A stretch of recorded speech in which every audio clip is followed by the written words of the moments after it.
کراچی کی ٹھنڈی اور طوفانی رات، بارش کی بوندیں پرانے مکان کی دیواروں سے ٹکرا رہی تھیں۔ زویا کمرے کے ایک کونے میں بیٹھی سسک رہی تھی۔ ماں کے انتقال کے بعد زویا کی زندگی ایک ایسی ویران بن چکی تھی جہاں دھوپ کی کوئی کرن نہیں آتی تھی۔ اس کا باپ اپنی دوسری بیوی کلثوم کے ہاتھوں کی کٹ پتلی بن چکا تھا۔ کلثوم نے ایک زہریلی مسکراہٹ کے ساتھ زویا کے باپ سے کہا، زویا کا رشتہ شہر کے سب سے بڑے امیر خاندان میں طے ہو گیا ہے، مگر ایک مسئلہ ہے، لڑکا پاگل ہے۔ انہیں ایک ایسی لڑکی چاہیے جو اس کی مالکن نہیں بلکہ ساری عمر اس کی نوکرانی بن کر رہے۔ زویا نے جب یہ سنا تو اس کا دل سینے سے نکلنے لگا۔ ابا، خدا کے لیے مجھے اتنی بڑی سزا مت دے، میں ساری عمر آپ کی غلامی کروں گی، مگر مجھے کسی پاگل کے حوالے مت کرے۔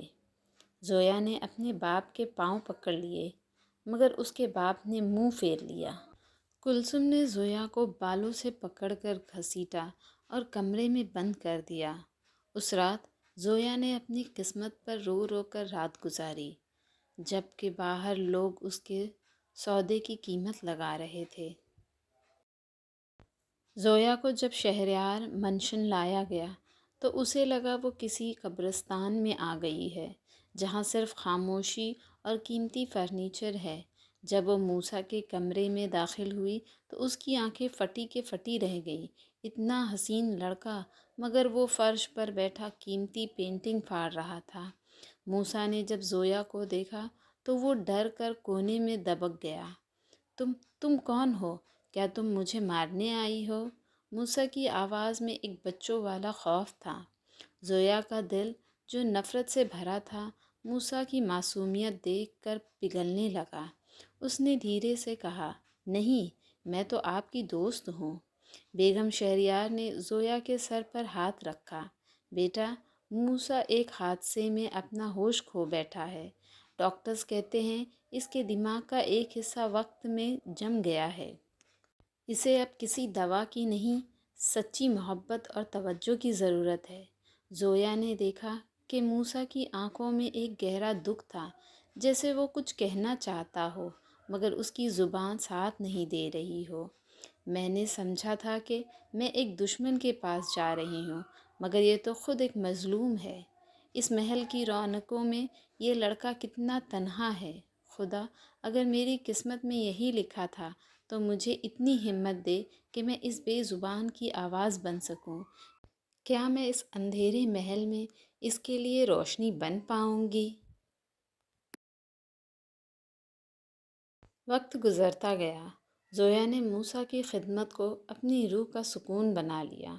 وہ روز صبح اسے دھوپ میں بیٹھاتی، اس کے بالوں میں انگلیاں پھیرتی اور اسے بچپن کی کہانیاں سناتی۔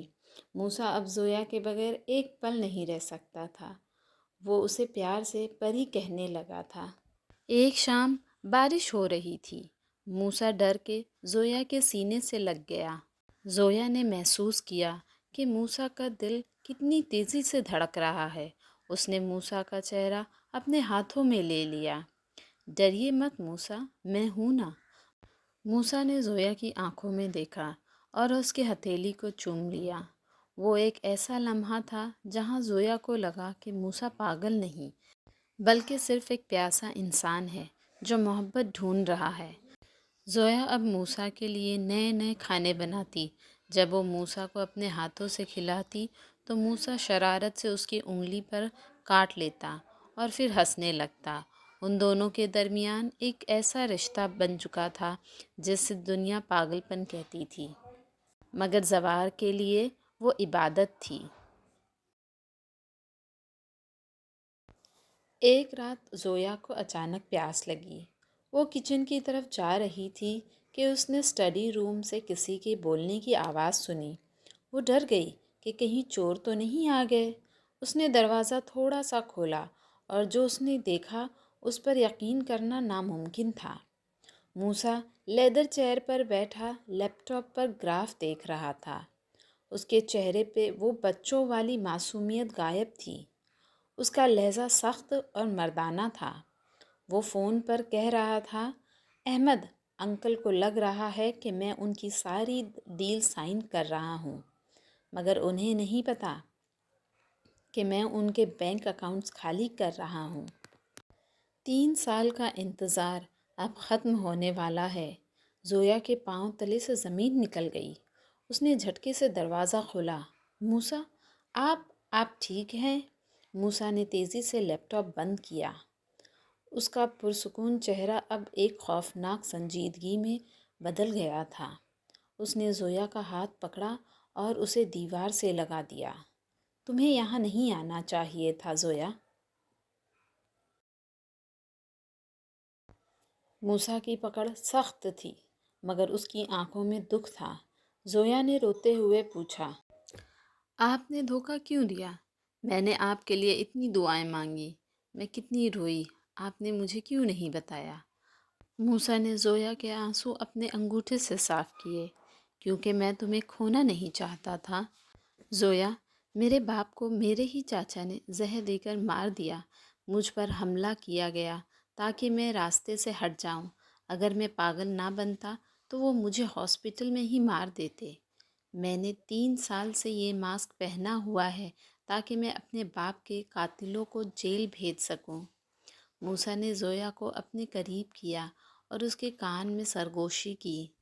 جب تم میری زندگی میں آئی تو میرا ارادہ بدلنے لگا۔ میں نے پہلی بار کسی کے ساتھ جینے کی تمنا کی۔ تمہاری محبت نے مجھے کمزور نہیں، مضبوط بنایا ہے۔ کیا تم میرا ساتھ دو گی؟ زویا نے موسیٰ کے سینے پہ سر رکھ دیا۔ وہ سمجھ گئی تھی کہ موسیٰ کتنی بڑی آگ سے گزر کر یہاں تک پہنچا ہے۔ زویا، جب تم میرے زخموں پر دوا لگاتی تھی، میرا دل چاہتا تھا کہ میں تمہیں سب بتا دوں، مگر ڈر لگتا تھا کہ کہیں تم میری دنیا کے اندھیروں سے ڈر کر بھاگ نہ جاؤ۔ آج میں جو کچھ بھی ہوں، صرف تمہاری وجہ سے ہوں۔ اب یہ لڑائی اکیلے نہیں، ہم دونوں مل کر لڑیں گے۔